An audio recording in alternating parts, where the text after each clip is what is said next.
পুজোর ইতিহাস যতটুকু আমাদের ছোট থেকে শোনা, কথিত আছে এখানে যিনি জমিদার ছিলেন তিনি কোনো এক সময় কাশীধামে গেছিলেন।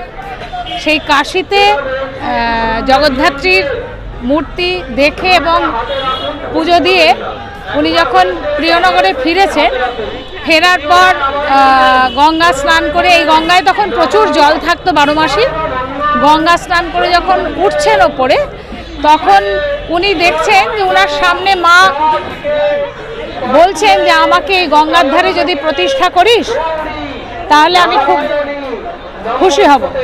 তো সেই থেকেই আজ পর্যন্ত এই রাজরাজেশ্বরীর পুজো, প্রথম অবস্থায় মন্দিরের এই চেহারা ছিল না, যত দিন গেছে মন্দিরের উন্নতি, লোক সমাগম আগাগোড়াই ছিল, এখনও আছে, শুধু পরিস্থিতির পরিবর্তন হয়েছে। আগে গরুর গাড়িতে আসতো, এখন মানুষ গাড়িতে আসে।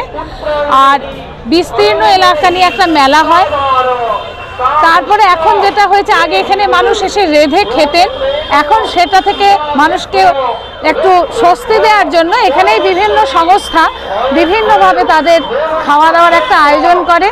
যেমন আমাদের এইখানে বীরেন্দ্রচন্দ্র আচার্যের বাড়িতে একটা বিশাল লোক সমাগম, খাওয়া দাওয়ার ব্যবস্থা হয় 1000 লোকের।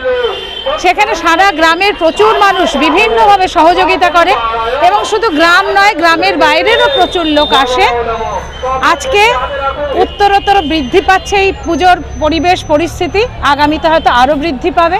আগের যে জৌলুস, সেই জৌলুস কি এখন আছে? সেই জৌলুসের শুধু হয়তো কিছু পরিবর্তন হয়েছে।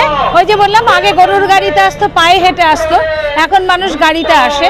আর জৌলুসের আরেকটু উন্নতি হয়েছে, আগে হ্যাজাগের আলো ছিল, এখন কারেন্টের আলো, বিভিন্ন রকম উন্নত সমস্ত পরিস্থিতি নিয়ে চলছে মেলা। ছোটবেলাটা কিভাবে কাটাতেন এখানে? ছোটবেলা আমরা প্রচণ্ড ভিড় ছিল, হারিয়ে যাওয়ার খুব ভয় ছিল সেই সময়ে।